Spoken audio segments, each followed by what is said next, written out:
ayan na mga kababayan, no? First day sa bahay ni Nanay Janet, no? Dumating na yung ating materyales. So, soon as possible po, umpisa na po natin yung bahay ni Nanay Janet, no? Medyo delay yung delivery, pero at least na nakarating pa din, no?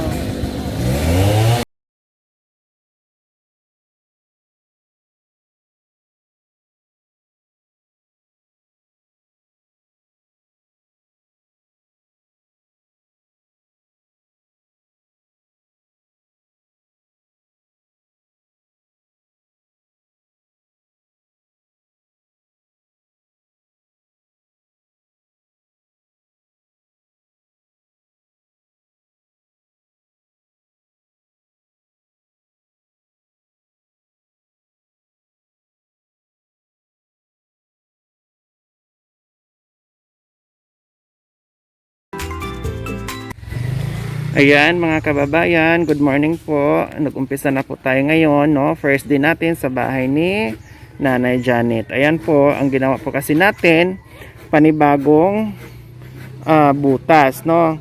Lahat ng poste binago rin natin, no? Bumili tayo ng bagong mga kahoy kahapon.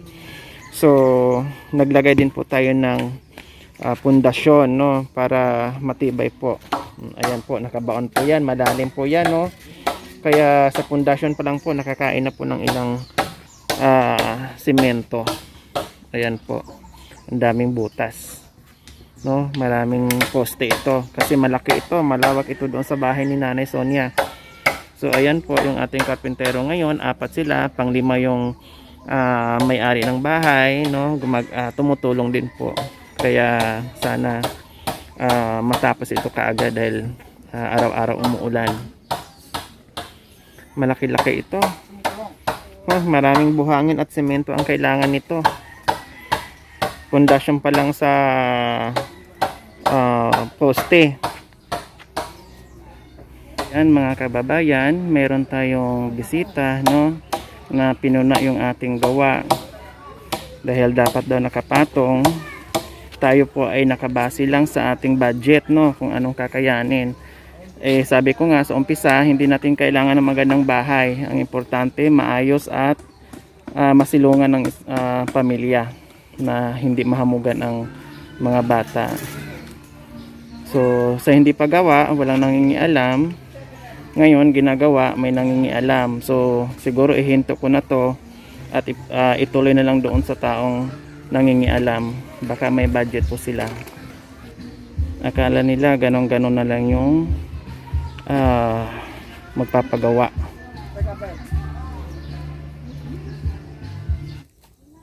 Mga kababayan, kailangan natin ng kawayan dahil sawali ang gagawin natin, no, yung pangdingding natin. So kailangan ng pang-ipit. So nandito tayo ngayon sa bukid, no, nangunguha ng kawayan. Ayan. Mga kababayan, day 2 po ngayon, no? Day 2 po ngayon sa bahay ni Nanay Janet. Ayan, meron na rin mga semento na nakapatong, hollow block, I mean.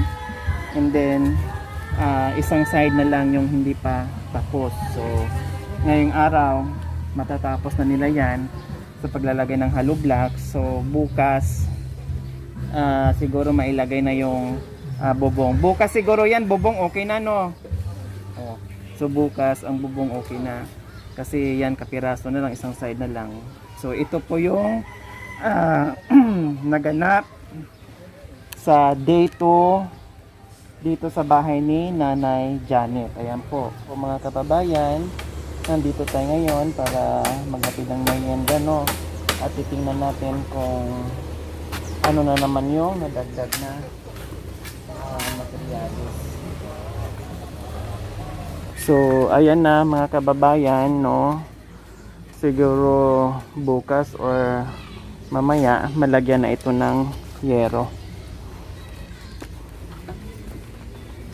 So, ito na. Ang dami palang kahoy dyan, no? Ano kasi yung sawari, kapag hindi ganyan lang. Kaya masyadong makonsumo ng ano, Diyos ko, ng kahoy, no? Nakailang beses tayo bili ng kahoy. Ayan, malapit na rin ito matatapos, no? Konting kimbot na lang. Merienda muna, merienda para malakas sa pagpukpok. Para may lakas.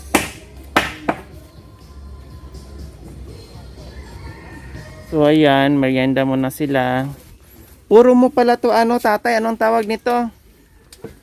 Puro mo pala to manugang. Ang swerte mo naman. Lahat ng manugang marunong sa bahay, no? Ayan, no? Merienda muna sila, mga kababayan. Ito yung purma nila, yung tatay nila, no? Puro to manugang yung mga kasama nila. No? Mga asawa ng mga anak niya, asawa ng mga anak niya, ganyan. Yan. Sila yung aking mga karpintero, no? Kain kayo. Tatay, merienda muna po kayo. Mark, ito i-ayos mo itong bike. Nanay, merienda kayo. Ayan, bigyan niyo yung mga bata. So, ayan mga kababayan, no? Bumili pa uli ng kawayan. Gawing ganito, no? Ayan. Ayan, ganito. Para pang-ipit doon sa wali. Kasya ba yan, tatay? Sino ba nang kumuha nito? Yung kumuha doon? Kayo nagputol? Saan? Marunong pala kayo. Kung marunong pala kayo, dapat kayo na lang nang nakaraan. Hindi na sana pakuha nung layog na yan. Magkano naman to? 100? Isa? 3?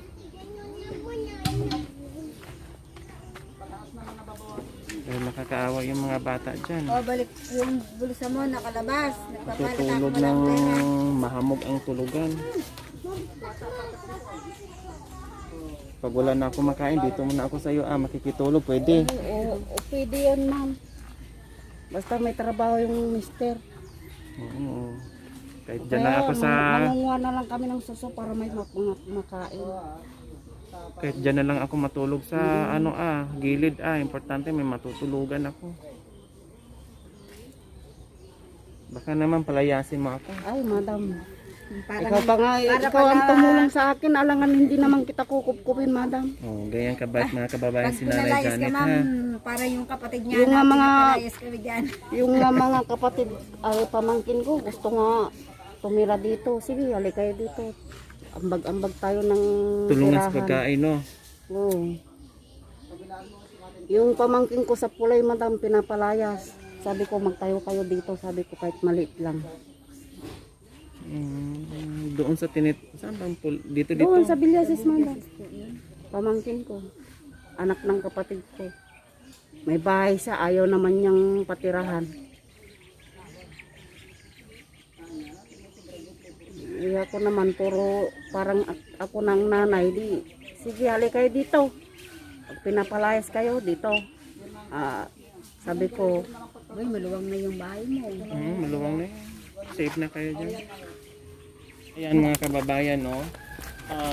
Instead sa plywood, ang ginawa namin para ma-adjust, no? Kasi yun nga, kinapos tayo ng budget. Sawali lang muna, no? Matibay naman din yung sawali, kasi kakapusin tayo, hindi natin matatapos kung pilitin natin yung plywood dahil medyo mahal siya. Dahil malaki-laki itong bahay ni Nanay Janet, malaki din ang kailangan na budget, so kailangan natin mag-adjust, no? Gagawa ng paraan kung paano magkasya dahil kulang po yung ating budget, so gagawaan na lang po natin ng paraan para matuloy yung bahay ni Nanay Janet. Makapal naman po rin. Ano ba? Paano ba ginawa nila yun?